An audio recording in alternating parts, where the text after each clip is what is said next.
So what would your bucket list look like when visiting the Smoky Mountains for the first time? In today's video, I'll give you my bucket list, telling you the things I did on my first visit or things I wish I had done.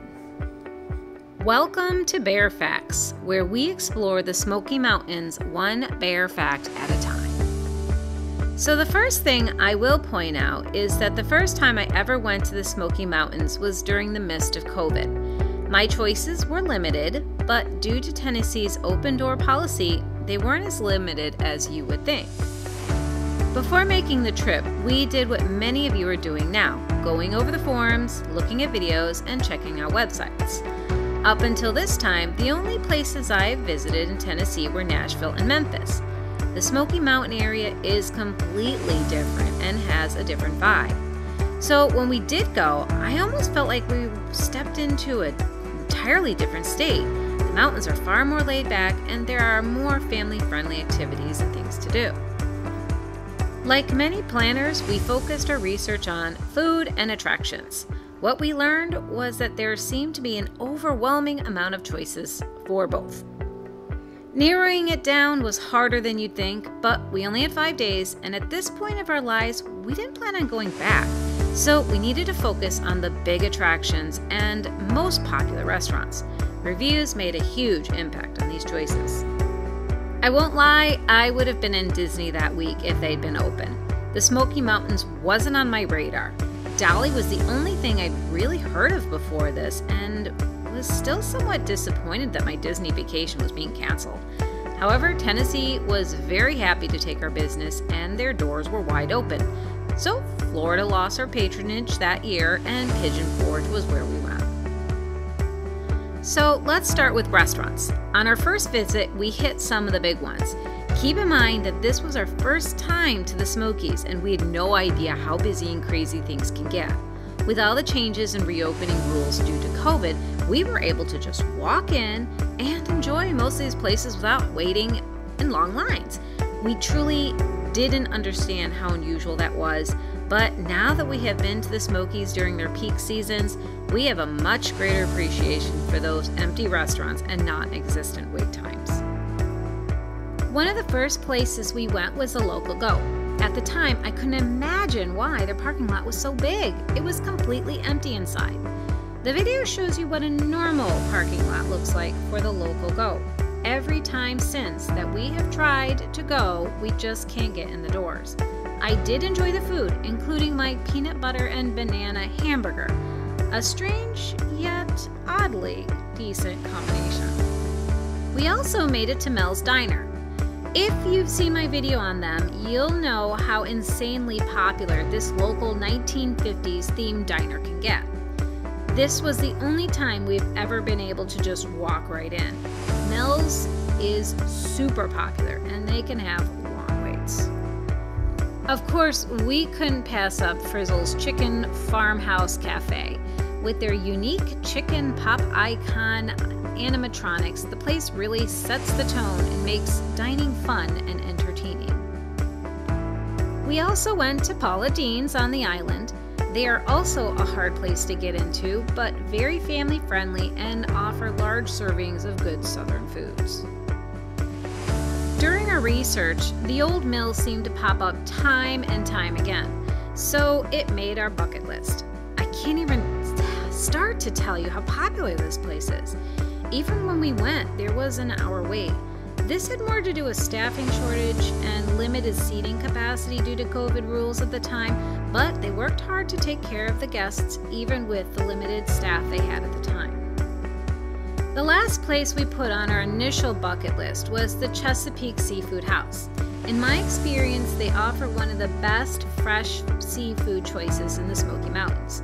If you are already in the area and want truly fresh options, Chesapeake has yet to disappoint.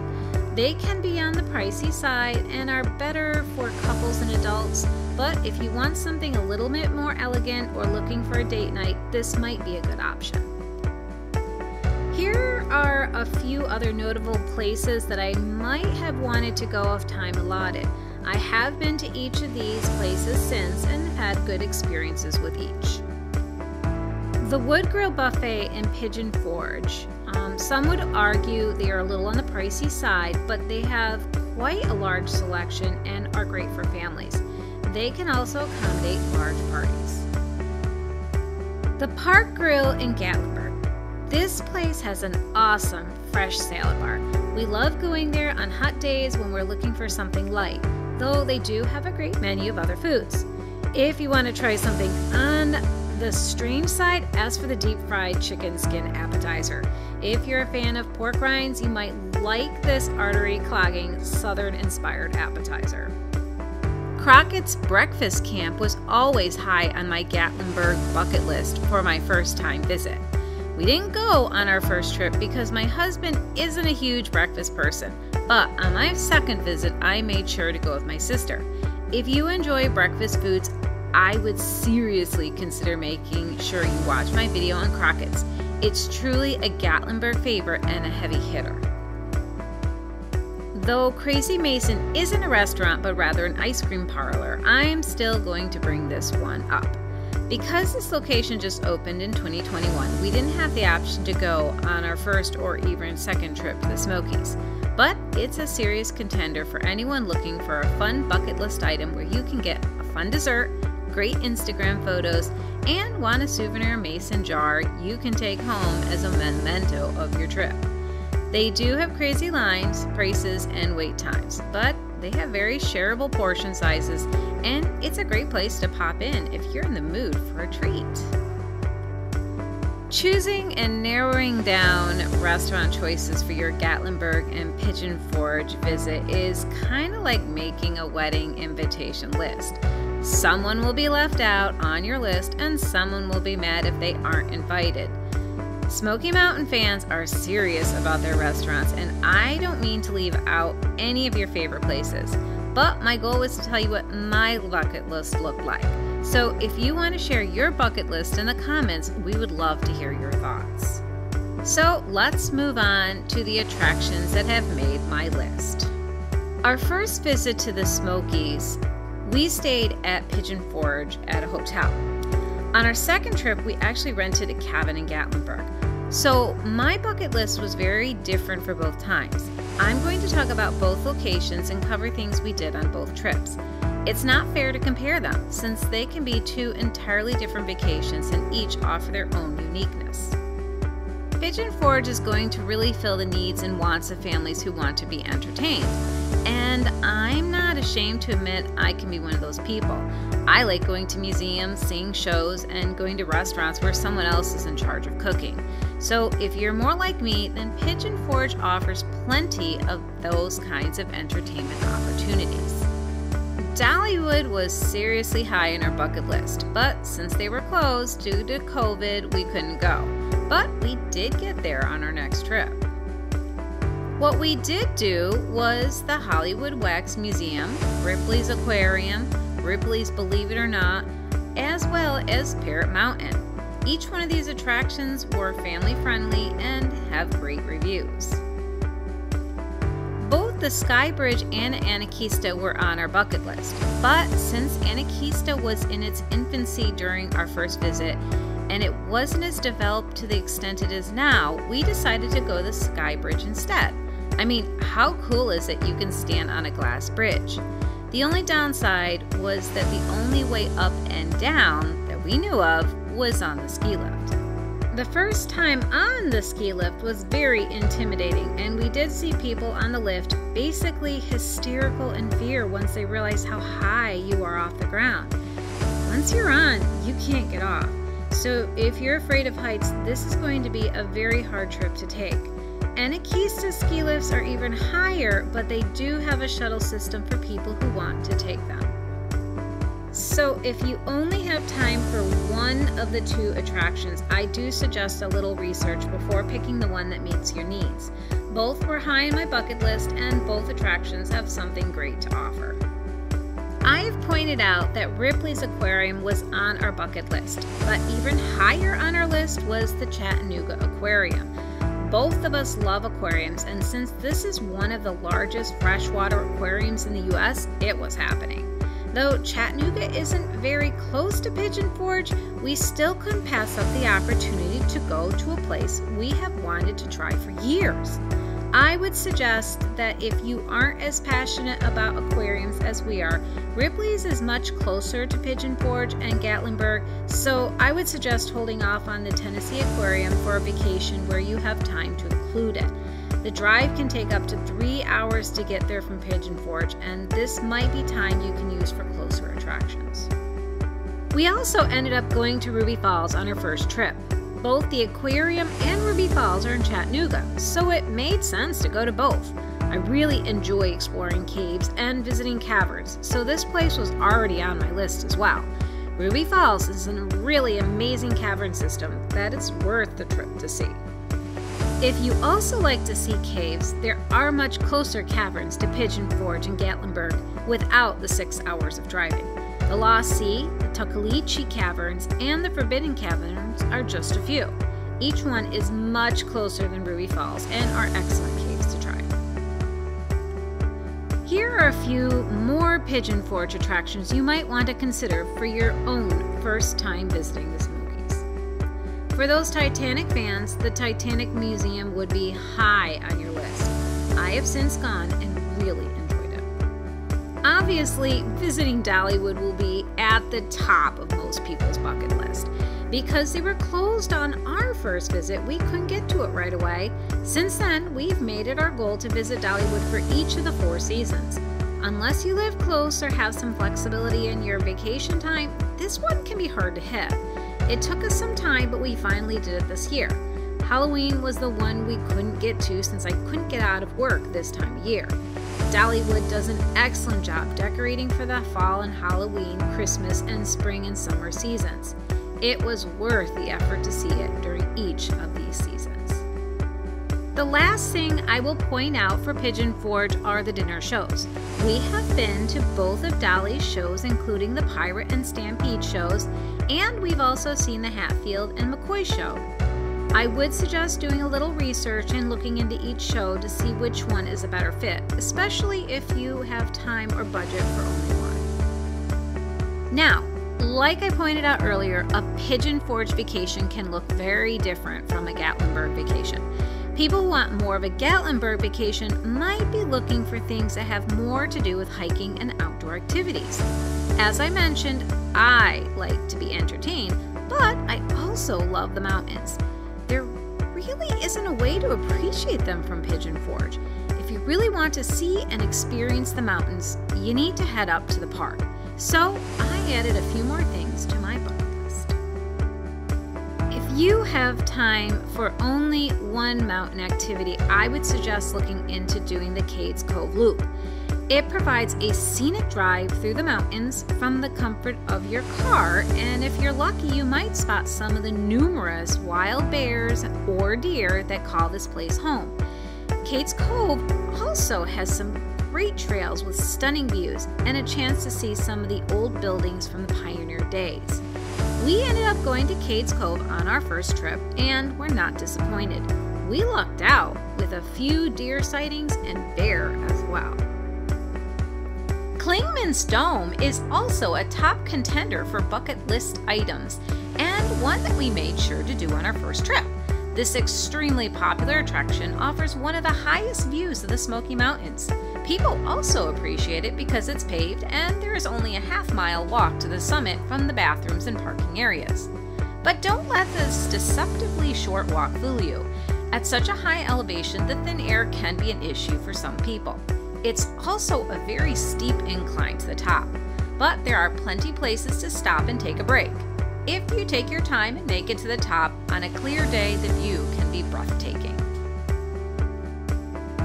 For those of you who also want more of an outdoor experience, a bigger challenge, or just something more, I would suggest these other places for your bucket list.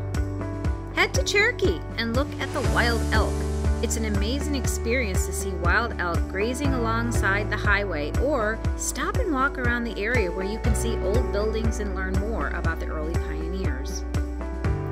Townsend is also a great place to stop and see. If you like river rafting or tubing, this town has a few places you can rent a tube or get on a raft. A little further down from Townsend, you can hop on the Foothills Parkway, where you can find stunning views and places to stop and get great photos of the mountains.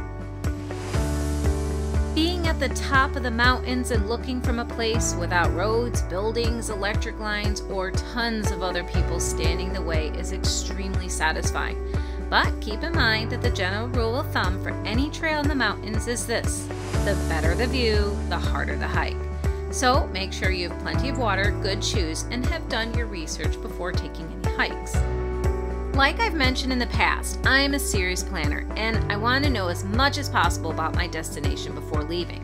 This includes hikes as well. An app that I discovered that really helps me when planning and going on hikes is AllTrails.